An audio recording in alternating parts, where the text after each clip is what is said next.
Hello leaders. I think मैं live आ चुका हूँ। और यस, सो आज हम बात करने वाले हैं बेसिकली प्रिंसिपल्स ऑफ सेलिंग पर।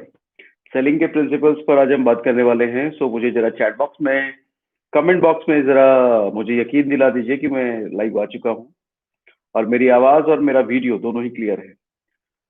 सेलिंग प्रिंसिपल्स पर आज हम बात करने वाले हैं। सो लेट्स सी,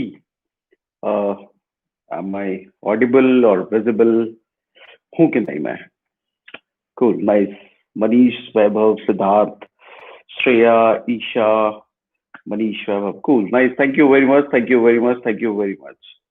सो मुझे बीच बीच में चैट पे कमेंट बॉक्स में बताते रहिएगा आप लोग, अगर कोई इंटरप्शन हो या मेरा साउंड चला जाए, वीडियो चला जाए, एनीथिंग, जो कोई भी अनएक्सपेक्टेड चीज अगर होती है तो मुझे आप इंटीमेट करते रहिएगा, ठीक है? Yes yes yes yes, cool, nice nice nice nice, ठीक है। So good morning, good morning आप सभी लोगों को, गुड मॉर्निंग। फिलहाल हम सेशन पे फोकस करते हैं, चैट पे मैं लास्ट में बात करूंगा। सो बेसिकली हमारा आज एजेंडा सेशन का है, ये है कि हम सेलिंग के प्रिंसिपल्स जाने, क्या चीजें सेल्स होती क्या है और उसके प्रिंसिपल्स पर हम बात करें। सेल्स, सबसे पहले मैं एक चीज बात करना चाहूंगा। सेल, SALE, हमारी सोसाइटी में ना इसको एक बड़ा डिफॉल्ट सा जॉब देखा जाता है। डिफॉल्ट जॉब कहने का मतलब जिसको कुछ नहीं मिलता, जिसकी कहीं कुछ कोई काम नहीं होता, जिसकी कहीं कोई नौकरी नहीं लगती, कहीं कुछ काम नहीं हो पाता जिसका, वो सेल्समैन बन जाता है, उसको सेल्स की नौकरी लग जाती है ना? तो मतलब मजबूरी है सेल्स करना, सेल्समैन बनना या सेल्स प्रोफेशनल बनना, ये मजबूरी है, ऐसा सोसाइटी वाले समझते हैं। सोच के देखिए ना, हमारे घर में कभी माँ बाप को आपने कहते सुना कि बेटा तुम्हें बड़े होकर के सेल्स प्रोफेशनल बनना है? या किसी बच्चे ने कभी अपने माँ बाप को कहा हो कि मम्मी पापा मुझे बड़े होकर के सेल्स प्रोफेशनल बनना है, सेल्समैन बनना है? कभी भी? कभी नहीं। बट रियलिटी क्या है? जितने भी बड़े बड़े बिजनेसमैन आप देखते हो, जितने भी बड़े बिजनेसमैन या बड़ी बड़ी कंपनीज के सीईओज को देखते हो, ये सारे के सारे मैक्सिमम लोग सेल्स बैकग्राउंड से थे। बिना सेल्स किए कोई बिजनेसमैन बन ही नहीं सकता। Because sales has a basic principles, business का बेसिक प्रिंसिपल्स तो सेल में ही समझ में आता है। तो सेल को हम लोग इतनी घृणा के नजरों से क्यों देखते हैं? जो कहीं कुछ नहीं कर पाया वो सेल्समैन बन जाता है। खैर, आज हम बात करते हैं सेल्स करते कैसे हैं और सेल में हम लोग गलतियां क्या करते हैं। तो सोसाइटी में बेसिकली सेल को एक डिफॉल्ट जॉब देखा जाता है, विच इज नॉट रियलिटी, ये एक परसेप्शन है। दुनिया के 5% मिलेनियर, अगर आप देखोगे ना, दुनिया के 5% मिलेनियर जो बने हैं वो अपनी सेल्स की जॉब की वजह से बने हैं। वो सेल्समैन रहे हैं और शायद अभी भी हैं, और अपनी कंपनी में किसी और कंपनी का प्रोडक्ट बेच बेच करके, सेल कर करके, या किसी का और कंपनी में एसोसिएट डिस्ट्रीब्यूटर रह करके आज they are millionaire, they are billionaire. दुनिया के 5%, ये डेटा है, ये मैं नहीं कह रहा, ये डेटा बताता है कि दुनिया के 5% मिलेनियर वो सिर्फ सामान बेच बेच करके मिलियनर बने हैं। सामान बेच, हाँ, लिटरली मैं ये लाइन बोल रहा हूँ। जो लोग कहते हैं ना सामान बेचता है, तेल साबुन बेचता है, दवाई बेचता है, जो भी बेचता है, बेच बेच करके दुनिया के 5% मिलेनियर, जितने मिलियनर है उसमें 5% मिलेनियर बेच बेच के बने हैं। दिस इज रियलिटी, ये डेटा कहता है, ठीक है? एनीवेज, चलो अब जरा हम समझते हैं कि सेल होता क्या है। बहुत नीचे से मैं स्टार्ट करता हूँ, बहुत बेसिक से शुरू करता हूँ। सेल होता क्या है मेरे हिसाब से ना? देखो, मैं पहले बता देता हूँ, मैं कोई बुकिश डेफिनेशन नहीं देने वाला, कोई बुकिश बातें नहीं करने वाला। सेल्स के प्रिंसिपल्स पे जो भी बात करने वाला हूँ, ये मेरा पर्सनल तजुर्बा है, ये मेरा पर्सनल एक्सपीरियंस है, ये मेरा थॉट प्रोसेस है, जो भी चीजें मैं सिखाने वाला हूँ। और वैसे भी आप जानते हो यूट्यूब पर इतने सारे वीडियोस, इतने सारे प्रैक्टिकल वीडियोस मैंने आपको दिए हैं। ये सारे के सारे ना किसी आपको किताब में मिलेंगे, ना किसी वीडियो में मिलेंगे, ना किसी के कोर्स में मिलेंगे, कहीं नहीं मिलेंगे। रीजन, ये जो प्रैक्टिकल तजुर्बा हमने किया इस इंडस्ट्री में, जितने स्ट्रगल किए, उनसे जो चीजें निकाली वो आपको देता हूँ। तो आज भी आप देखोगे जो सेल्स के प्रिंसिपल्स पे मैं बात करने वाला हूँ, ये आपको दुनिया के कहीं किसी किताब, कहीं वीडियो, कहीं नहीं मिलने वाला, कहीं नहीं मिलने वाला।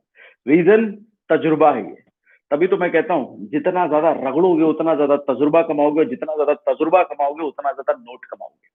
तो रगड़ने से पीछे मत हटिए, गलतियां करने से पीछे मत हटिए। एनीवे, चलो, सेल्स होता क्या है? सेल्स मेरे हिसाब से ना, कोई भी चीज, सेल्स एक ऐसा प्रोसेस होता है जिसमें हम अपनी मर्जी की चीज पाने के लिए, जिसमें हम अपनी मर्जी की चीज पाने के लिए किसी भी तरह का नेगोशिएशन करते हैं। सेल्स अपने आप के साथ नहीं हो सकता, सेल्स के लिए कोई सामने वाली पार्टी चाहिए, कोई सामने वाला इंसान चाहिए। तो मेरे हिसाब से सेल्स इज द प्रोसेस जिसके जिस प्रोसेस का आउटकम हमें पाना होता है। मतलब हमें कुछ पाने के लिए एक तरह का नेगोशिएशन से गुजरना पड़ता है, एक तरह के कम्युनिकेशन से गुजरना पड़ता है, एक तरह के बार्गेनिंग कह लो, नेगोशिएशन कह लो, उससे गुजरना पड़ता है। ऑल्दो सेल को मैं क्या कह रहा हूँ, sale is the process, it's not outcome. Outcome क्या है? उसके सेल के बाद जो मिलता है। लेट्स सपोज अगर ये मोबाइल फोन मैं यूज कर रहा हूँ, इस मोबाइल फोन को बेचने का हो सकता है, चलो इसके लिए तो मुझे किसी ने कन्विंस नहीं करा, सो बट अगर इसको किसी को बेचना होता मुझे, तो वो कन्विंस करता, वो इसके फीचर बताता, देखो भैया आईफोन 12 प्रो आया है, ये फीचर वो फीचर पहले वाले से ऐसा डिफरेंस, ये सारी चीजें वो बताता ना। तो ये जो प्रोसेस था वो सेल था। अच्छा, इस सेल के प्रोसेस में फाइनल रिजल्ट क्या हुआ? मैंने उसको पैसे दिए और उसका आईफोन खरीद लिया। रिजल्ट तो मतलब उसको पैसे मिल गए।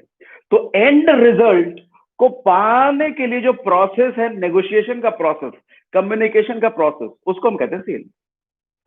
अच्छा, अगर हम इस डेफिनेशन के हिसाब से जाए तो मुझे लगता है जब हम छोटे थे तब भी हम सेल्स करते थे। अपनी माँ से बात मनवाने के लिए, आपको कोई चॉकलेट चाहिए या कुछ चाहिए, आजकल तो बच्चों को चॉकलेट और बाहर की चीजें कम, मोबाइल फोन ज्यादा चाहिए होता है, टीवी चाहिए होता है, तो बात मनवाने के लिए हम अपनी माँ से भी कई बार नेगोशिएट किया हमने। कैसे नेगोशिएट? अच्छा, चॉकलेट मिलेगा तो मैं पढ़ाई कर लूंगा। या माँ कई बार बच्चे के साथ नेगोशिएट करती है, ये अगर तुझे चाहिए तो 2 घंटे तुझे पढ़ाई करनी पड़ेगी। हाँ, कई बार हम पापा से नेगोशिएट करते हैं। अच्छा, जॉब के लिए जब इंटरव्यू देने जाते हैं तो वहां पर नेगोशिएट करते हैं, हम अपने आप को वहां पे बेचते हैं, देखो मैं तुर्रम खां हूं, मैंने ये किया, मैंने वो किया, मैंने वो किया। क्यों? एंड रिजल्ट क्या है जॉब में? एंड रिजल्ट सैलरी, महीने का सैलरी, राइट? तो सेल इज द प्रोसेस। अच्छा, दुनिया का कोई भी प्रोसेस हो, अब मेरी बात जरा ध्यान से समझिएगा, दुनिया का कोई भी प्रोसेस हो, मैक्सिमम पार्ट एक प्रोसेस का पेनफुल होता है, पेनफुल होता है। Sale is the painful process accepted. कोई कहता है मुझे सेल करने में मजा आता है, सेल में बहुत फन है, वो चलो ठीक है, बहुत बाद की बहुत बात की बातें हैं। शुरुआत में किसी को मजा नहीं आता, हाँ किसी को मजा नहीं आता, मुझे भी मजा नहीं आता था, कभी किसी को मजा नहीं है। कोई कहता है कि सेल में मैं एंजॉय करता हूँ और वो बिगिनर है, झूठ बोल रहा है। Sale is the painful process, मैं क्लियरली बोल रहा हूँ।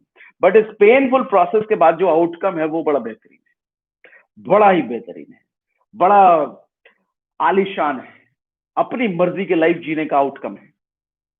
अब प्रोसेस की अगर मैं बात करूं, दुनिया का कोई भी प्रोसेस, जैसे फॉर एग्जांपल मैं हमेशा जॉब की बात करता हूं, मैं एक जॉब बैकग्राउंड से आया हूं, तो मैं जानता हूं कि जॉब में कितनी सारी क्या क्या पापड़ बेलने पड़ते हैं।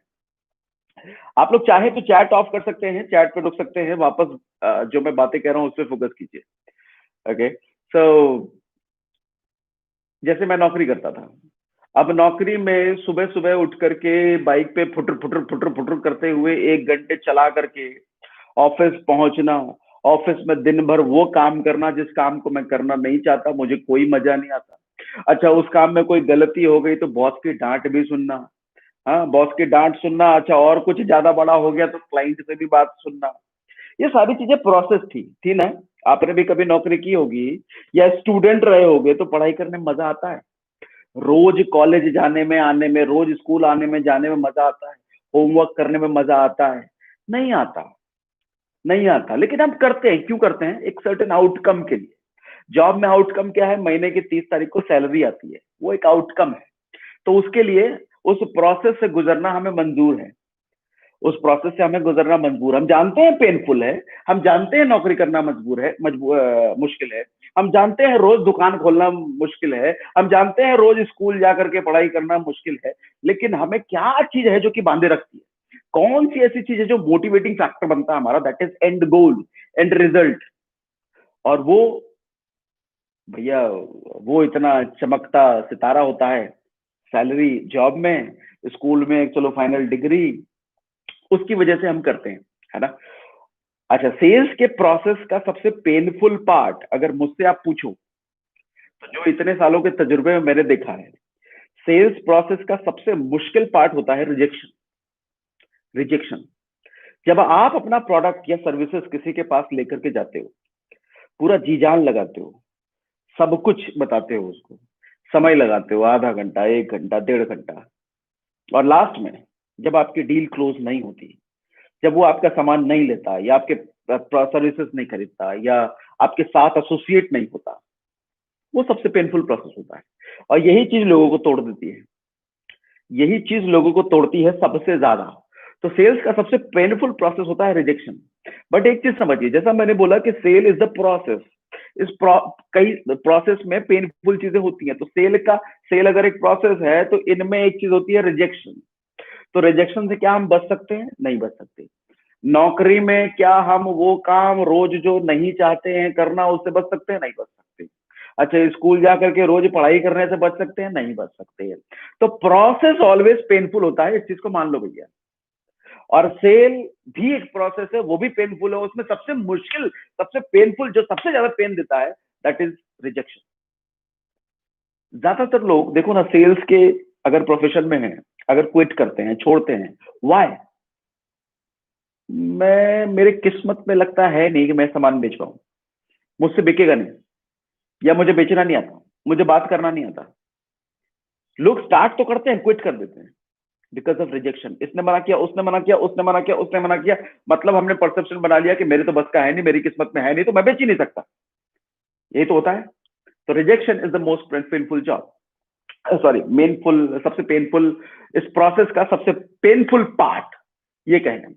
अच्छा, मैं अगर आपसे ये कहूं कि अगर रिजेक्शन इस प्रोसेस का सबसे पेनफुल पार्ट है और हम इससे बच नहीं सकते, तो क्या रेशियो हो सकता है? अभी हम प्रिंसिपल्स पे आए नहीं है, प्रिंसिपल्स पे भी बात करेंगे, अभी मैं बस ओवरव्यू की बात कर रहा हूं। तो क्या रेशियो हो सकता है कि कितने रिजेक्शन के बाद हमें कामयाबी मिलेगी, हमारा प्रोडक्ट बिक जाएगा? तो ऑन एन एवरेज, जो मेरा तजुर्बा अब तक रहा है, ऑन एन एवरेज, अगर ठीक ठाक आप स्किल डेवलप हो चुकी है आप में, 5 rejection equal to 1 success, 1 sale. अगर आपको एक सेल चाहिए तो कम से कम 5 रिजेक्शन आपको झेलने पड़ेंगे। एक सेल चाहिए तो 5 रिजेक्शन झेलने पड़ेंगे। जैसे ही आप 5 रिजेक्शन झेल लेते हो, एक सेल आपको मिल जाती है। अच्छा, एक सेल मिल गए, फिर से आपको 5 रिजेक्शन झेल लो, उसके बाद का सेल मिल जाएगी, फिर से 5 रिजेक्शन झेल लो, उसके बाद का सेल मिल जाएगी। तो ऑलवेज रिजेक्शन, अगर आपको सेल में कामयाबी चाहिए, रिजेक्शन हमेशा मेजोरिटी पे रहेगा सर, हमेशा मेजोरिटी पे रहेगा, रिजेक्शन की संख्या ज्यादा होगी। अच्छा, किसके लिए होगा? क्या एक टाइम कभी ऐसा होगा कि मैं इतना एक्सपर्ट बन जाऊंगा कि मुझे कभी रिजेक्शन मिलेगा नहीं? कभी नहीं होगा ऐसा, कभी नहीं होगा ऐसा। यूट्यूब पे मैं देखता हूँ कुछ ऐसे ट्रेनर होते हैं जो कहते हैं कि मैं तो एकदम मिनटों में सेल क्लोज कर लेता हूँ, मुझे कभी रिजेक्शन, झूठ बोल रहा है वो आदमी, सरासर झूठ बोल रहा है। दुनिया में ऐसा कोई आदमी अब तक पैदा नहीं हुआ जो 100% सेल क्लोज कर दे। पैदा नहीं हुआ, मैं ये कह रहा हूँ, धरती पर ऐसा कोई पैदा नहीं हुआ अब तक जो कि 100% सेल क्लोज कर जाए, जो रिजेक्शन ना झेले, ऐसा हो ही नहीं सकता। ये जितने भी सेल्स के बुक्स लिखे हैं, जितने राइटर्स हैं, जितने बड़े बड़े दिग्गज हैं सेल के, वो सब भी यही कहते हैं कि ऐसा कभी नहीं हो सकता कि किसी को रिजेक्शन ना मिले, बिना रिजेक्शन के वो सेल कर ले, not possible. On an average मैं जो देखता हूँ, 5 rejection equal to 1 sale, 5 rejection equal to 1 sale. हाँ, आपकी एक्सपर्टीज अगर अच्छी बढ़ गई है, अच्छी स्किल डेवलप हो गई है, तो हो सकता है 4 रिजेक्शन के बाद आपको एक सेल मिल जाए, 3 रिजेक्शन के बाद एक सेल मिल जाए, 2 रिजेक्शन के बाद एक सेल मिल जाए, लेकिन one thing is for sure, rejection, इससे नहीं बच सकते, कोई नहीं बच सकता। इट्स अ प्रोसेस ना। सैलरी लेने के लिए रोज नौकरी पर जाना है, वो प्रोसेस है। बॉस की डांट सुनना है, वो प्रोसेस है। वो वो सारे काम करना है जो हम नहीं करना चाहते हैं, अच्छी इच्छा नहीं करते, वो प्रोसेस है। क्यों? क्योंकि सैलरी चाहिए। तो इसी तरीके से सेल चाहिए ना बाबू, सेल चाहिए ना चाचा, है बिजनेस चाहिए ना। तो बिजनेस चाहिए तो रिजेक्शन झेलना पड़ेगा, नहीं बच सकते। कोई नहीं बच सका, मैं नहीं बच सकता, तो आप कहां से बच? दुनिया में कोई नहीं बचा तो आप कहां से बच जाओगे? कोई नहीं बच सकता। तो एक चीज तो एक्सेप्ट कर लो भैया, रिजेक्शन पार्ट है। लोग मना करेंगे, लोग बहाने करेंगे, मैं 1 तारीख को लूंगा, मैं सोच के बताऊंगा, तुम्हारा प्रोडक्ट मुझे सूट नहीं करता, मैं नहीं लूंगा, मैं नहीं कर सकता ये काम। ये सब ऑब्वियस, ये सब ऑब्वियस, ये सब हमने भी सुना है, सभी ने सुना है, आपको भी सुनना पड़ेगा। ठीक है, चलो अब जंप करते हैं हम जरा प्रिंसिपल पर। मैं कुछ प्रिंसिपल्स आपको बताने वाला हूं आज। प्रिंसिपल नंबर 1, सेलिंग का सबसे पहला प्रिंसिपल, एक चीज समझिए आप, selling is skill not knowledge. लोगों को लगता है कि कई लोग मुझसे टकराते हैं या कई लोग ऐसे होते हैं, सर कुछ टिप्स बता दो सेल निकलने लग जाए या बिजनेस में ज्वाइनिंग बढ़ जाए, कुछ टिप्स बता दो। मैं कई जगह पे ट्रैवल करता हूँ, कई लोगों से मिलता हूँ, कई नए लोगों का फोन आता है, कुछ टिप्स बता दो सर, कुछ टेक्निक्स दे दो सर। एक चीज समझिए, sales is not a knowledge. मैं कुछ बता दूंगा और आपकी सेल होने लग जाएगी, ऐसा कुछ नहीं होने वाला। ऐसा कुछ नहीं होने वाला। इस उम्मीद से अगर आप ये वीडियो देख रहे हो, वेबिनार में बैठे हो, तो अभी कुछ कर दो, छोड़ो। ऐसा कुछ नहीं होने वाला चाचा, और ना ही मेरे पास ऐसा कुछ बताने के लिए है, ना ही दुनिया में किसी के पास ऐसा कुछ बताने के लिए। मैं आपको सिखा सकता हूँ, नॉलेज दे सकता हूँ, but sale is not a knowledge, sale is a skill. Selling is a skill. Selling knowledge नहीं है, सेलिंग स्किल है। अच्छा, स्किल और नॉलेज में क्या डिफरेंस होता है? नॉलेज वो होती है जब आप कहीं से सुन के या पढ़ के या देख के सीखते हो, दैट इज नॉलेज। अच्छा, उस नॉलेज को जब हम बार बार प्रैक्टिस करते हैं, रिपीटेशन में प्रैक्टिस करते हैं, वो स्किल में तब्दील हो जाती है एक समय के बाद। फॉर एग्जाम्पल मैं आपको समझाता हूँ। बचपन में आपने क्रिकेट खेला होगा।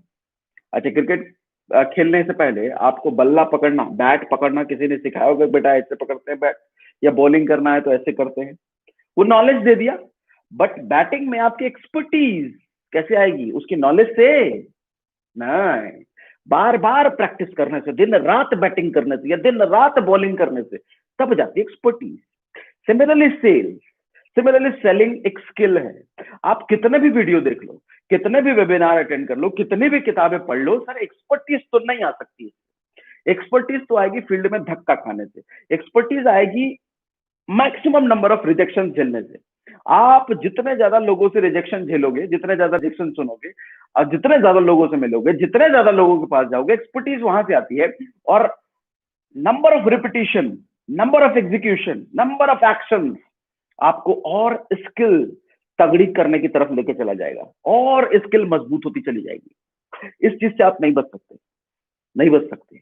कोई भी वीडियो देख लो, मैं फिर से रिपीट करता हूँ, कोई वीडियो, कोई ऑडियो, कोई किताब, कुछ भी कर लो, सेलिंग में एक्सपर्टीज नहीं आ सकती अंटिल आप रिपीटिशन ऑफ एक्शन नहीं करते। बार बार धक्के नहीं खाओगे, लोगों से उल्टी सीधी बातें नहीं सुनोगे, रिजेक्शन नहीं झेलोगे, कभी नहीं आ सकती एक्सपर्टीज, कभी नहीं आ सकती। दुनिया में कोई अगर कहता है कि मेरी किताब पढ़ लो, सेलिंग में एक्सपर्ट हो जाओगे, झूठ बोल रहा है। दुनिया में कोई कहता है कि मेरा वीडियो ले लो, मेरा कोर्स ले लो, एक्सपर्ट हो जाओगे, झूठ बोल रहा है, सरासर झूठ बोल रहा है। रगड़ने से ही आएगी एक्सपर्टीज, घिसने से ही आएगी एक्सपर्टीज। सत्य यही है, कड़वा है लेकिन सत्य यही है चाचा, ठीक है? यस।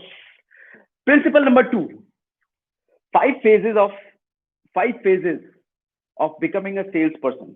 ध्यान से समझिएगा, 5 फेजेस होते हैं सेल्स पर्सन बनने के, 5 फेजेस किसी भी नॉर्मल इंसान को। पहला फेज होता है डर का। जब भी कोई आदमी, जब भी कोई इंसान कुछ बेचने के लिए निकलता है, कुछ बेचने का सोचता है,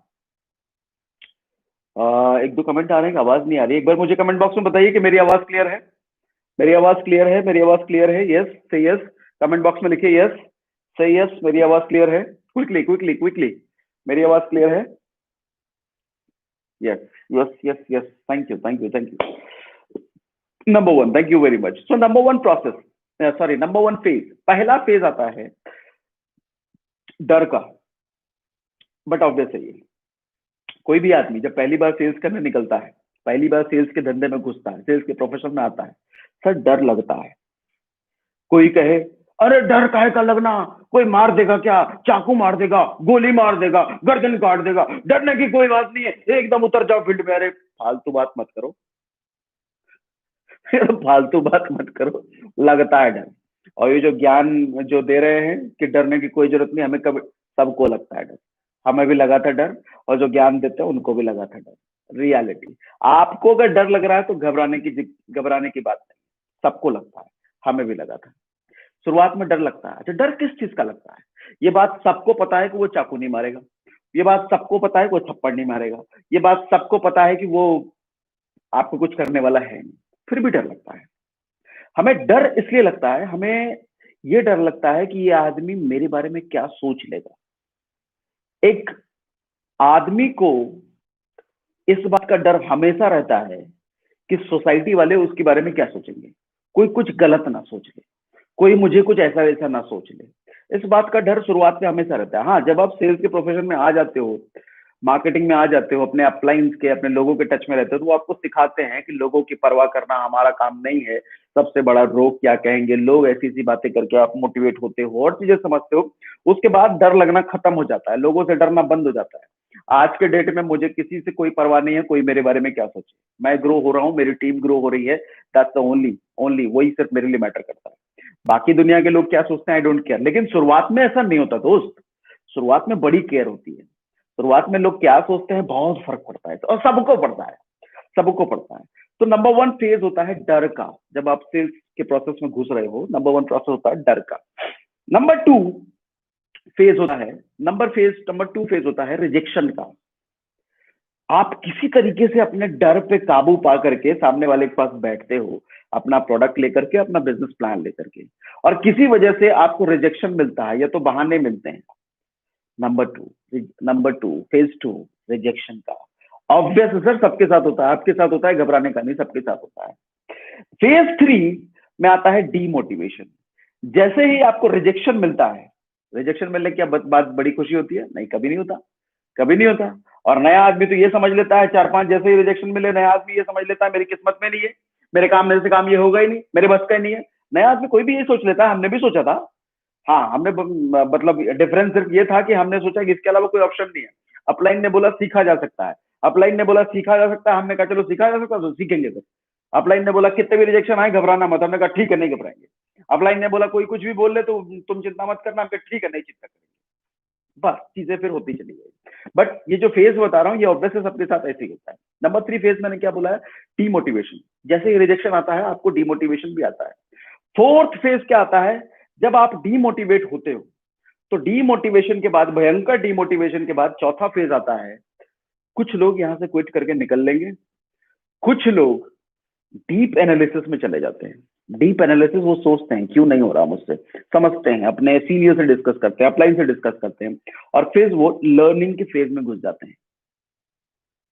पहली बार जब कोई प्रोडक्ट या प्लान जब आप किसी के पास लेके जाते हो, आप ईमानदारी से बताओ, क्या पूरी जानकारी के साथ लेके गए थे? क्या सब कुछ पहले सीख लिया था तब उसको लेके गए थे किसी के पास? नहीं होता ऐसा, किसी के साथ नहीं होता। पहली दूसरी बार तो आदमी एक्सपेरिमेंट करता है, वो एक्साइटमेंट के चक्कर में प्रोडक्ट लेकर के अपना प्लान लेकर चला जाता है। लेकिन इन फेजेस के होने के बाद जब भयंकर डिमोटिवेशन में आता है, तो कुछ लोग छोड़ देते हैं, कुछ लोग एनालिसिस करके सीखने के फेज में आ जाते हैं। फिर वो फेज होता है जहां से वो अपनी नॉलेज को बढ़ाने पे काम करते हैं, स्किल को डेवलप करने में लग जाते हैं। उसके बाद पांचवा फेज आता है सक्सेस इन सेलिंग। पांचवा फेज आता है सक्सेस इन सेलिंग, तब जाके सक्सेस मिलती है सेल्स में। ये नॉर्मल प्रोसेस है। अच्छा, बहुत सारे लोग मुझसे रिलेट कर पा रहे होंगे, जो जितने भी नए लोग होंगे, आई एम श्योर कि सब के सब मुझसे रिलेट कर पा रहे होंगे, क्योंकि सबकी कहानी यही है, सबके साथ ऐसे ही होता है। राइट? यस, यस, यस, मुझे कमेंट बॉक्स में बताइए, एम आई राइट? क्या आप मुझसे रिलेट कर पा रहे हैं? सही यस, चैट बॉक्स में, कमेंट बॉक्स में मुझे लिख के बताइए सही यस, अगर आप मुझसे रिलेट कर पा रहे हैं। यस। जुहान मलिक जी कह रहे हैं मेरे अंदर अमीर होने की आग लगी पड़ी है, जिद्दी हूँ। Very nice, super. दैट वही वही जिद काम करता है सर, वही जिद काम करता है, वही एनर्जी काम करती है। ठीक है। Principle number three, conviction is important. Conviction is even most important. इससे ज्यादा इंपॉर्टेंट कुछ है नहीं। आप अगर मुझसे पूछो प्रोडक्ट की प्राइस अगर बहुत महंगा प्रोडक्ट है तो कैसे कन्विक्शन आएगा? आता है। रॉयल्स रॉयस महंगा नहीं है, महंगी गाड़ी नहीं है, क्या बिकती नहीं है? आईफोन क्या नॉर्मल फोन से महंगे नहीं होते, क्या बिकते नहीं है? दुनिया में बहुत सारी चीजें महंगी हैं, बट क्या बिकती नहीं है? क्या उनको बेचने वाला फुल कन्विक्शन के साथ नहीं बेचता? मर्सिडीज बीएमडब्ल्यू के शोरूम में जाओ, उसका सेल्समैन क्या आपको डरा डरा सा दिखता है, अरे मेरी मर्सिडीज बड़ी महंगी है, मैं कैसे बेच दूं? ऐसा नहीं होता। वो पूरा कन्विक्शन के साथ आपको फीचर बताता है, और उसी ना ठोक के कहता है कि मैं मर्सिडीज बेच रहा हूं तो बेचूंगा। तुम्हारी मारुति भले ही 10 लाख की आती हो, लेकिन मेरी मर्सिडीज तो 60 लाख की है। काहे कि भैया क्यों 60 लाख की है? क्योंकि मर्सिडीज है, वो सीना ठोक के कहता है। तो प्राइस मैटर नहीं करता कन्विक्शन लाने के लिए। अच्छा, जब प्राइस मैटर नहीं करता, प्रोडक्ट मैटर नहीं करता, तो क्या मैटर करता है? कन्विक्शन मैटर करता है सर। कन्विक्शन, आपका अपने प्रोडक्ट के प्रति कन्विक्शन कितना है, आप अपने प्रोडक्ट से कन्विंस कितना हो, कितना भरोसा है अपने प्रोडक्ट पे, कितना भरोसा है कि इस प्रोडक्ट को अगर किसी को मैंने दे दिया, लेट्स सपोज अगर डायबिटीज ठीक कराने के लिए मैं कोई सप्लीमेंट किसी को दे रहा हूं, तो कितना कन्विंस्ड हूं मैं अपने आप से कि ये दे दिया तो इसका डायबिटीज ठीक हो ही जाएगा, कंट्रोल तो हो ही जाएगा इसका डायबिटीज। आप अगर घुटने के दर्द के लिए किसी को कुछ दे रहे हो, तो कितने परसेंट श्योर हो कि इसका जो घुटने का दर्द है वो क्योर तो हो ही जाएगा? अगर हो ना आप, तो आपके बातों से ना ये झलकेगा, ये टोन में आएगा, आपका बॉडी लैंग्वेज ये बोलेगा। और सबसे बड़ी चीज यही होती है, सबसे बड़ी चीज आपका कन्विक्शन है, अपने प्रोडक्ट के प्रति कन्विक्शन। अच्छा, कैसे आएगा ये कन्विक्शन? सर, कन्विक्शन आने के लिए नॉलेज चाहिए, आपके प्रोडक्ट की नॉलेज चाहिए, आपके प्रोडक्ट की नॉलेज तगड़ी चाहिए, कमांड चाहिए अपने प्रोडक्ट पर। अगर नहीं है तो कन्विक्शन नहीं आएगा। आपको पता होना चाहिए कि आपके हाथ में जो प्रोडक्ट है सर, वो दमदार है, वो असरदार है, वो काम करता है। और ये तभी आपको भरोसा होगा जब आपने उसके टेस्टिमनीज देखे, प्रोडक्ट्स के अंदर जान करके, घुस करके देखा है। नॉलेज और कमांड में फर्क होता है। हमारे टीम मेंबर हैं, वो कहते हैं सर प्रोडक्ट के ना नॉलेज नहीं होनी चाहिए, कमांड होनी चाहिए प्रोडक्ट पे। और मुझे बड़ी लाइन अच्छी लगती है उनकी, प्रोडक्ट पे नॉलेज नहीं सर, कमांड होना चाहिए आपको अपने प्रोडक्ट पर। जिस चीज में डील कर रहे हो उस पर कमांड होनी चाहिए, तब आता है कन्विक्शन। कितना भी दुनिया का महंगा से महंगा प्रोडक्ट हो सर, बेच डालोगे अगर कन्विक्शन है तो। प्रिंसिपल नंबर 4, प्रिंसिपल नंबर 4, मैं 6 या 7 प्रिंसिपल्स आपको देने वाला हूं। प्रिंसिपल नंबर 4 अब ध्यान से समझिए। प्रिंसिपल नंबर 4 है, it's most important of entire webinar जो भी बात करने जा रहा हूं। यस, कंटिन्यू करूं? Yes yes yes yes, cool. Sale is 10 step process, selling is a 10 step process. इन 10 स्टेप प्रोसेस में शुरुआत के आपको 4-5 प्रोसेस हो सकता है कि लगे कि आपने पहले सुना है या मेरी वीडियो से ही सीखा है, लेकिन बाकी के प्रोसेस आपको अचंभित करेंगे। बाकी के प्रोसेस के बारे में कहोगे ये तो कभी सुना ही नहीं था, ये तो पहली बार आप बता रहे हो, ऐसा होता है क्या? हम कहे हाँ ऐसा ही होता है, और यही कामयाब है, यही चीजें कामयाब हैं, और यही आपको कामयाब बनाएंगे। Sale is a 10 step process. Number one step होता है get the prospect. Number 2 step होता है जब प्रोस्पेक्ट आपको मिल जाता है उसके साथ रैपो बिल्ड करते हैं। नंबर 3 होता है जब प्रोस्पेक्ट के साथ हम रैपो बिल्ड कर रहे हैं तो बातचीत के दौरान ही हम उससे राइट क्वेश्चन पूछते हैं जिसकी वजह से हमें उनकी प्रॉब्लम, उनकी नीड का पता चल जाए। ठीक है। नंबर 4 स्टेप होता है show your expertise on based on their particular problem. जब आपको उनकी प्रॉब्लम पता चल जाती है, जब आपको उनकी नीड पता चल जाती है, अब वहां पर आपको अपनी एक्सपर्टीज दिखाने की जरूरत है उस चीज पर। लेट्स सपोज अगर कोई कहता है कि मेरे बॉडी में जो है कोलेस्ट्रॉल बढ़ा हुआ है, तो अब कोलेस्ट्रॉल बढ़ा हुआ है तो तुरंत अपना आप ओमेगा 3 निकाल करके मत दे दो, ना ना ना ना ना। वो कहेगा ये क्या काम करता है, तो डब्बी दे रहा है, डब्बी वो शक की निगाह से देखेगा और लेगा भी नहीं। अब वो कह रहा है कि अगर कोलेस्ट्रॉल बढ़ा हुआ है तो भैया अब आप कोलेस्ट्रॉल की पूरी नॉलेज उसको दे दो ना। कोलेस्ट्रॉल होता क्या है, बनता क्या है, कैसे बनता है, नुकसान क्या है, फायदा क्या है, कितने तरह के कोलेस्ट्रॉल, सब बता दो। जब इतना नॉलेज आप शेयर कर देते हो सामने वाले को यकीन हो जाता है कितना नॉलेज बढ़ाती है तो, कितना जानता है तो। और उस वक्त जब आप अपनी डब्बी निकालते हो कि मैडम ये सर ये वाली डब्बी से आपका ठीक हो जाएगा, आदमी तुरंत खरीद लेगा सर, आदमी तुरंत खरीद लेता है। Right? Yes. Next process, sorry, 5वां स्टेप होता है present the solution in form of your product. जो भी आपका प्रोडक्ट है सोल्यूशन से रिलेट करते हुए उनको दीजिए। नंबर 6 होता है handle the objection, and number 7 होता है क्लोज द सेल। और नंबर 8, नंबर 9, नंबर 10 अभी थोड़ी देर में बताता हूं। पहले मैं 1 से लेके 7 तक थोड़ा सा रिपीट करता हूं, उसके बाद 8, 9, 10 मोस्ट इंपॉर्टेंट, ये मोस्ट इंपॉर्टेंट स्टेप्स हैं जो कि 8, 9, 10 मैं बताने वाला हूं। थोड़ा सा सस्पेंस रखता हूं, पहले 1 से लेके 7 तक रिपीट में आ जाता हूं। Number 1, gate the prospect. Prospect लाने के लिए हम क्या करते हैं? कॉल्स करते हैं, सोशल मीडिया से ढूंढते हैं, कोई रेफरेंस से निकालते हैं, या जान पहचान लोगों से वालों से हम बात करते हैं। प्रोस्पेक्ट हमें मिल गया, उसके बाद क्या करते हैं, प्रोस्पेक्ट के सामने बैठ करके रैपो बिल्ड करते हैं। रैपो बिल्ड करने का मतलब सीधा प्रोस्पेक्ट मिलने के बाद आप काम की बात करने लग जाओगे क्या, प्रोडक्ट का गुणगान गाने लग जाओगे, प्लान का गुणगान गाने लग जाओगे, नहीं, ऐसा बिल्कुल नहीं।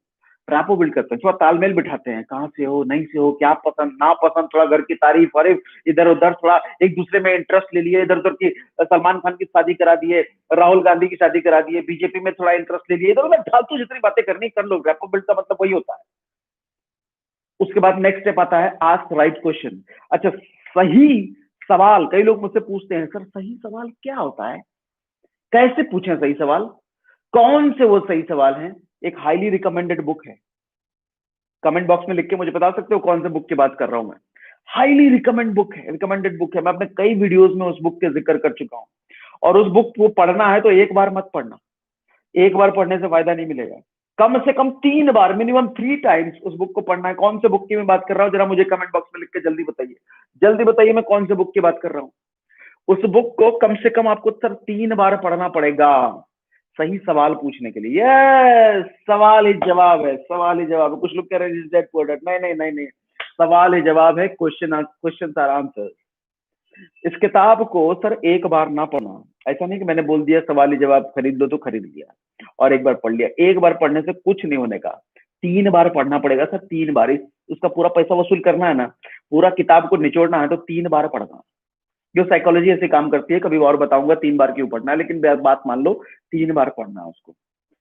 आस्क राइट क्वेश्चन, जब तक आप सही सवाल नहीं पूछोगे उनका नीड ये प्रॉब्लम आइडेंटिफाई नहीं कर पाओगे। ऐसे को डायरेक्ट डायरेक्ट सीधा सीधा तो पूछ नहीं सकते आपको प्रॉब्लम क्या है, क्या नीड है आपकी, ऐसा पूछ नहीं सकते, कोई बताएगा नहीं। तो आपको अपने सवालों के जरिए निकलवाना पड़ता है। और जब आपको नीड और प्रॉब्लम पता चल जाता है, उस प्रॉब्लम के अंदर घुस जाओ और उनसे उनके प्रॉब्लम के बारे में बुलवाओ, नीड के बारे में बुलवाओ। उस वक्त एकदम लिसनिंग मोड में चले जाओ, लिसनिंग मोड में, सुनने मोड में चले जाओ, उनको सुनो चुपचाप, वो बोलते रहेंगे, आप चुपचाप सुनो और समझो उनकी प्रॉब्लम को, और डीप में जाकर के समझो कि इनको मैं कौन सा प्रोडक्ट दे सकता हूं अपने प्रॉब्लम के लिए। तब शो योर एक्सपर्टीज, अपनी एक्सपर्टीज दिखाओ, मतलब नॉलेज दिखाओ। उसके बाद सोल्यूशन, जो भी आपके पास प्रोडक्ट है। उसके बाद छठा स्टेप आता है हैंडल द ऑब्जेक्शन। अच्छा, ऑब्जेक्शन, हैंडल द ऑब्जेक्शन। इतना बढ़िया प्रोडक्ट, इतना बढ़िया सॉल्यूशन दिया, फिर भी ऑब्जेक्शन आएगा क्या, आएगा आएगा आएगा। मेरे करण अर्जुन आएंगे, वैसे ही कितना भी अच्छा प्रोडक्ट बेच लो ऑब्जेक्शन आएंगे। जैसे मेरे करण अर्जुन आएंगे वैसे ही सेल्स में ऑब्जेक्शन भी आएंगे, तो इससे नहीं बच सकते। करण अर्जुन आए थे ना, तो सेल्स में ऑब्जेक्शन भी आएंगे, ठीक है। करण अर्जुन नहीं आए होते तो आपके ऑब्जेक्शन भी नहीं आते, लेकिन वो आए थे दोनों, क्या आपके पास भी रिजेक्शन आएंगे, ठीक है। रिजेक्शन कहो, ऑब्जेक्शन कहो, 90% लोग मैं देखता हूं ऑब्जेक्शन को रिजेक्शन समझ लेते हैं, बट इट इज नॉट। 90% लोग ऑब्जेक्शन को रिजेक्शन समझ लेते हैं। जब सामने वाला पूछता है सवाल, प्रोडक्ट तो कुछ दम नहीं लग रहा, सर ये ऑब्जेक्शन है, लूंगा मैं, जरा पैसे आ जाए फिर लूंगा, 1 तारीख को लूंगा, सोच के बताऊंगा, सर ये सारे ऑब्जेक्शन है, रिजेक्शन नहीं है। 90% लोग तो यही हाथ हाथ छोड़ देते हैं, अब नहीं हो पाएगा मुझसे, छोड़ दो। ऐसा नहीं है सर, वो ऑब्जेक्ट कर रहा है। वो फिल्मों में देखते हैं ना, object my Lord, object my Lord, वो वकील बोलता है, तो वो जज क्या बोलता है, ऑब्जेक्ट, ऑब्जेक्शन सस्टेन। तो ऑब्जेक्ट कर रहा है वो, आपको ये समझना पड़ेगा सर, वो रिजेक्ट नहीं कर रहा।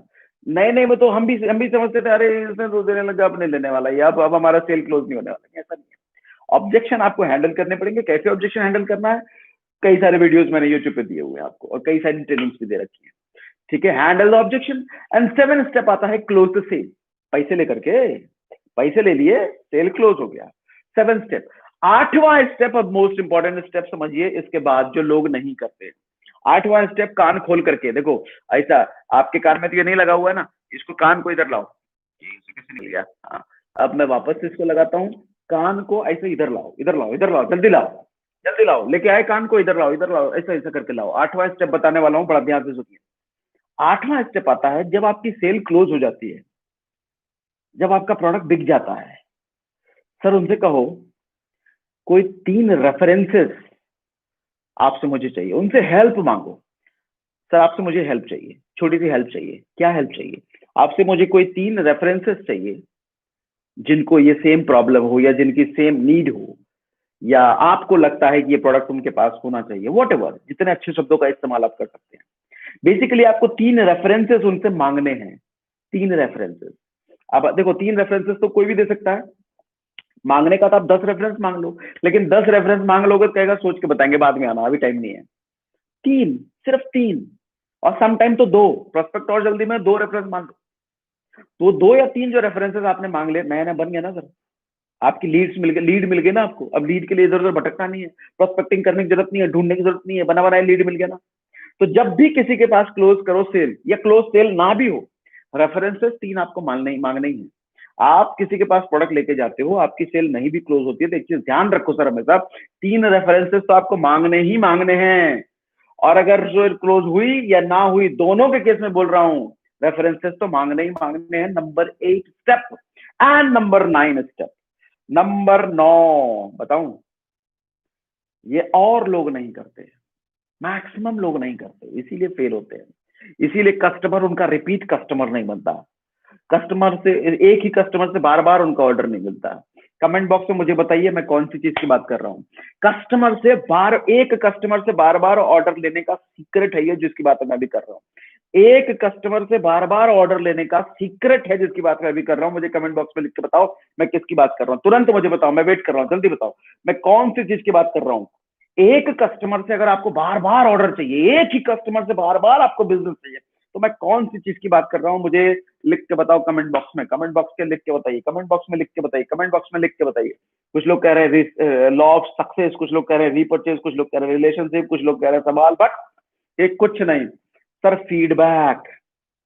फीडबैक, इमेजिन करो, सोचो, आप मैक बाहर गए, किसी रेस्टोरेंट से कुछ खाना लेकर के आए, और खाना लाए, पूरा परिवार एकदम घर में बैठ करके खाना वाना खाए, और 2 घंटे बाद आपको उस रेस्टोरेंट से कॉल आ जाए, सर आपने हमारे यहाँ से ये खाना लिया था, सर टेस्ट कैसा लगा आपको?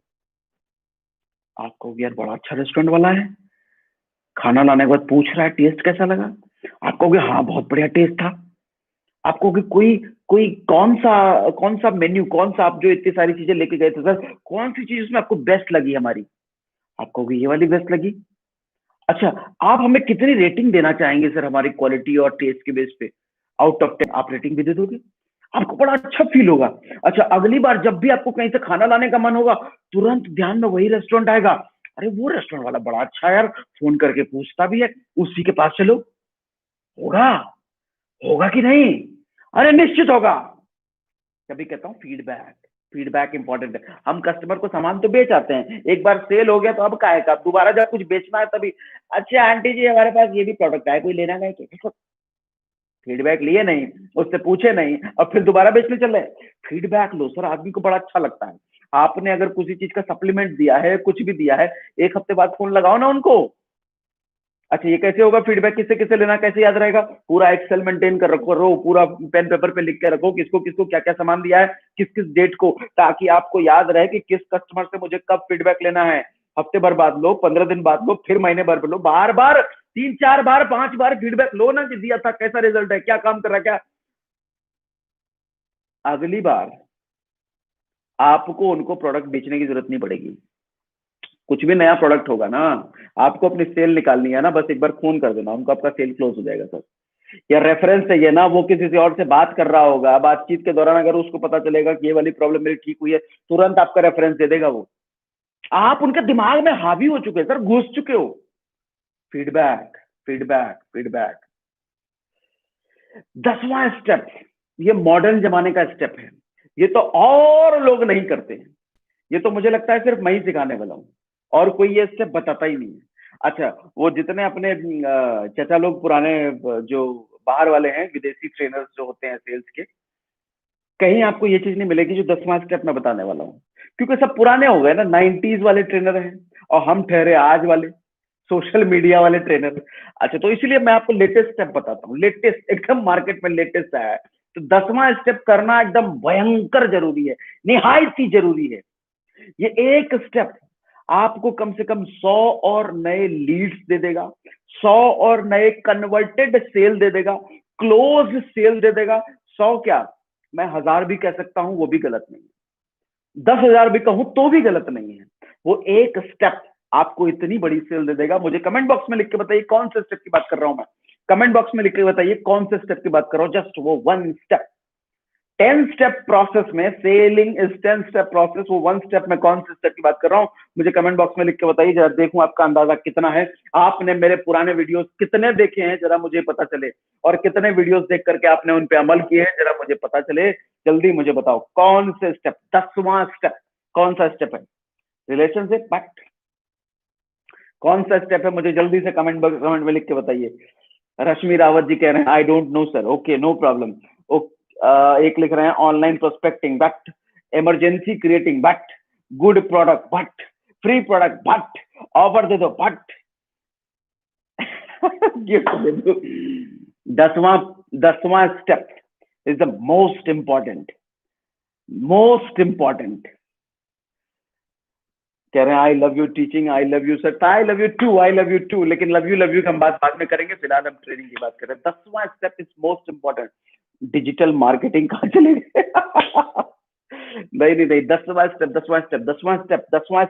स्टेप बता दूं। ये एक स्टेप आपको 100 नए कन्वर्टेड सेल दे सकता है। ये एक स्टेप आपको 1000 नए कन्वर्टेड सेल दे सकता है। ये एक स्टेप बता दूं ये एक स्टेप। कस्टमर के need sir, I don't know sir. मुझे और बताइए, मुझे और कमेंट बॉक्स में बताइए, मैं जानना चाहता हूँ क्या है ये एक स्टेप। मैं इतना प्रेशर डाल रहा हूं आप पे, इतनी क्यूरियोसिटी जगा रहा हूं तो जिंदगी में कभी नहीं भूलोगे आप। देखो ये भी सेलिंग स्ट्रेटेजी है। मैं चाहता हूं ये स्टेप आप कभी ना भूलो, तो इसके लिए मैं क्यूरियोसिटी जगा रहा हूं, इस पे समय ले रहा हूं बताने से पहले, बार बार आपसे पूछ रहा हूं। अब जैसे मेरे मुंह से शब्दों से ये निकलेगा, आप जिंदगी भर नहीं भूलोगे ये काम करना। कुछ लोग कह रहे हैं फॉलो अप, कुछ लोग कह रहे हैं ड्रीम, कुछ लोग कह रहे हैं क्लोजिंग, कुछ लोग कह रहे हैं रेफरेंस, वो तो पहले ही हो गया। कुछ लोग कह रहे हैं प्रमोशन। फट, आपको टास्क देता हूं। तकरीबन 100 से ज्यादा यूट्यूब पे मैंने वीडियोस बनाए हुए हैं, सेल्स से, मार्केटिंग से, सारे वीडियोस देखिए ढंग से। भूल चुके हो शायद आप, पिछले 1 साल से मैंने वीडियोस नहीं दिए आपको, भूल गए वो सारी स्ट्रेटेजी, भूल गए वो सारे टेक्निक्स। दोबारा देखिए आप। प्रैक्टिकल चीजें हमेशा सिखाता हूँ, मैं सिखाता हूँ ना। अच्छा, आप लोग को पता है कि नहीं, आप लोगों के लिए नेटवर्क मार्केटिंग और सोशल मीडिया पर नेटवर्क मार्केटिंग कैसे करते हैं, इन दोनों के लिए मैं सेपरेट कोर्स लेकर आ रहा हूं आप लोगों के लिए। और लेकर के भी आ रहा हूं बहुत ही शुभ दिन, बहुत ही पावन दिन पर इसको लॉन्च कर रहा हूं।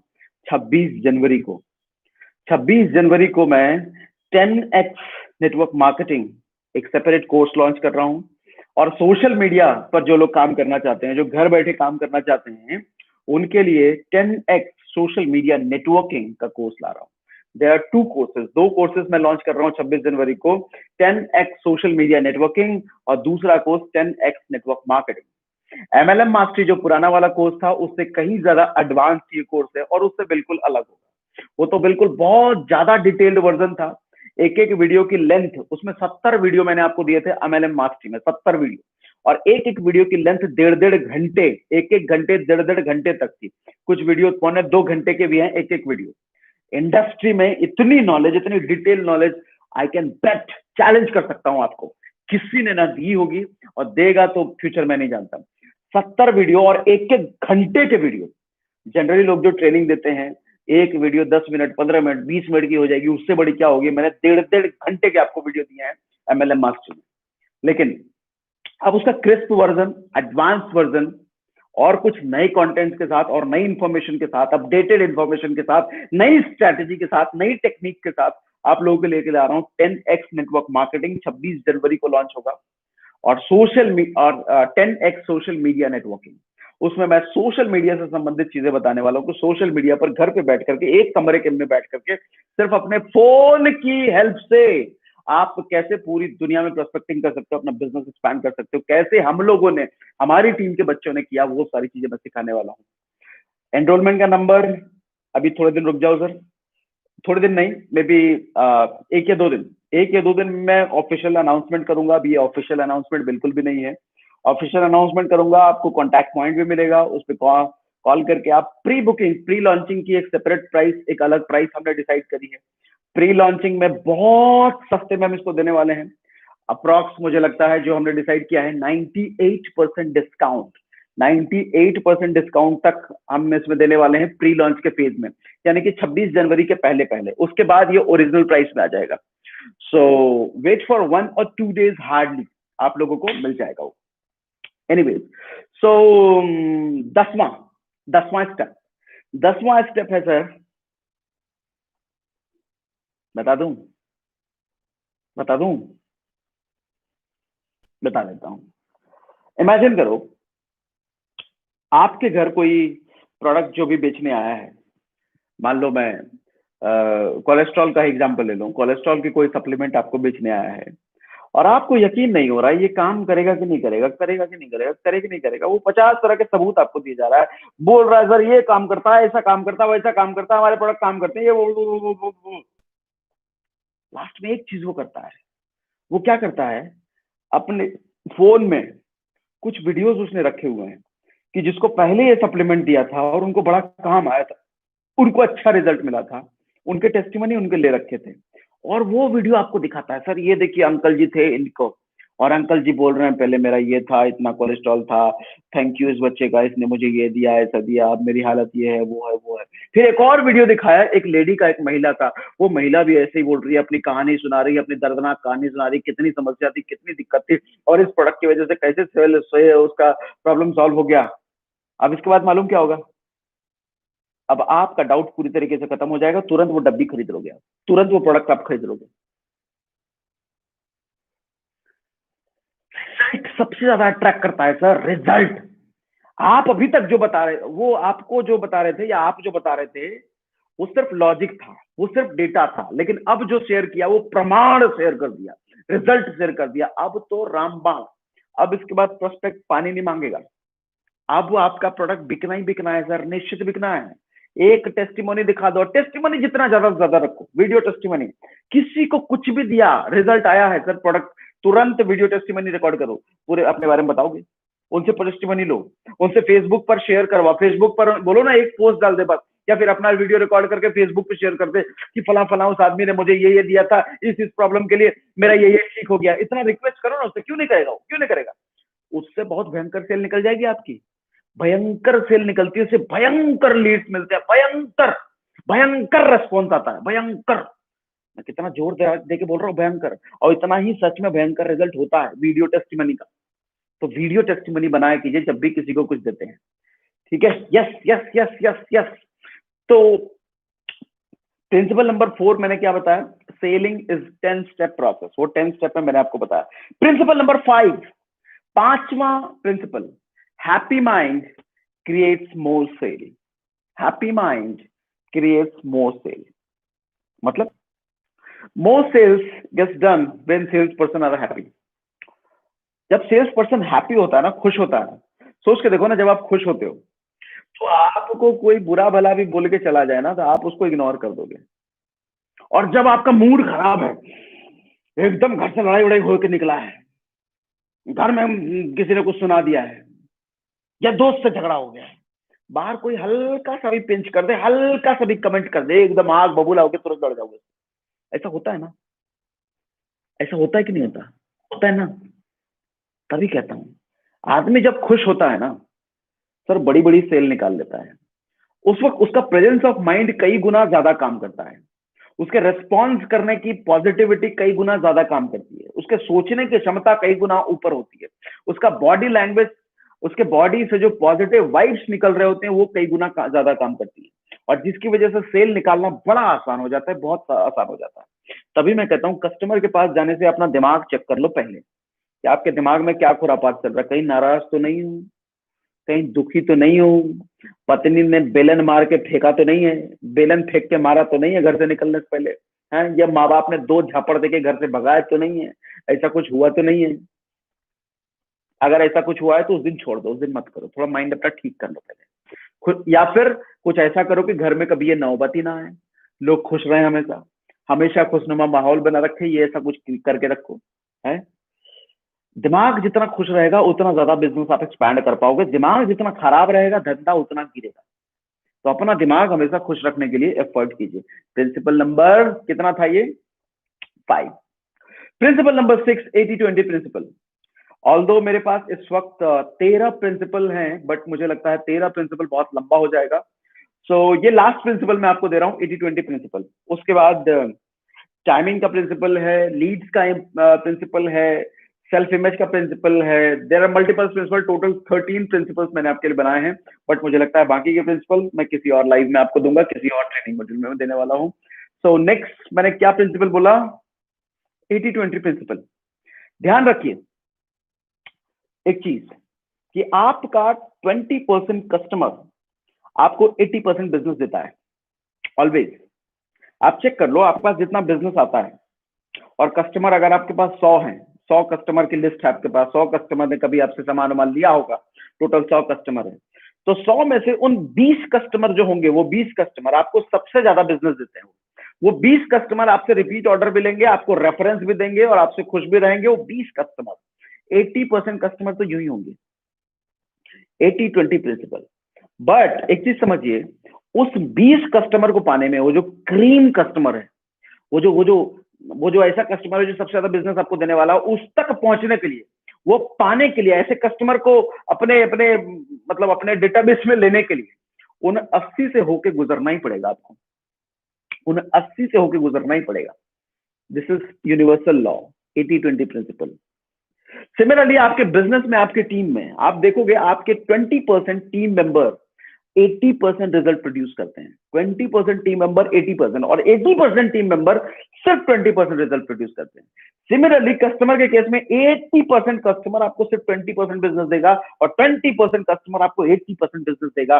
लेकिन दिक्कत यह है कि वो 20% देने के लिए 80% से होकर गुजरना पड़ेगा। एक चीज और ध्यान रखिए, आपका टाइम, जनरली हम क्या करते हैं, अपना 80% टाइम उन लोगों पर देते हैं जो 80% काम नहीं कर रहे होते हैं, जो सिर्फ 20% रिजल्ट प्रोड्यूस करते हैं। हमारा दिमाग उन पर ज्यादा लगा रहता है, यार ये कस्टमर ऑर्डर नहीं देता, ये मेरा टीम मेंबर काम नहीं करता, ये डाउनलाइन काम नहीं करता, इसको कैसे काम करवाऊं मैं। और जो 20% काम कर रहे हैं उनको हम इग्नोर करके रुकते हैं, उनको सोचते हैं तो काम कर ही रहा है, इस पे क्या ध्यान लगाना, वो तो काम कर ही रहा है। अरे बप्पा, उस पर ज्यादा ध्यान लगाने की जरूरत है, उस पर ज्यादा काम करने की जरूरत है, उसको ज्यादा खुश रखने की जरूरत है। वो 20% लोगों पर आपका 80% टाइम चाहिए। हर आदमी को बराबर टाइम आप नहीं दे सकते, दिए तो गए, बर्बाद हो जाओगे। उन 20% लोगों को आपको आपका 80% अटेंशन चाहिए।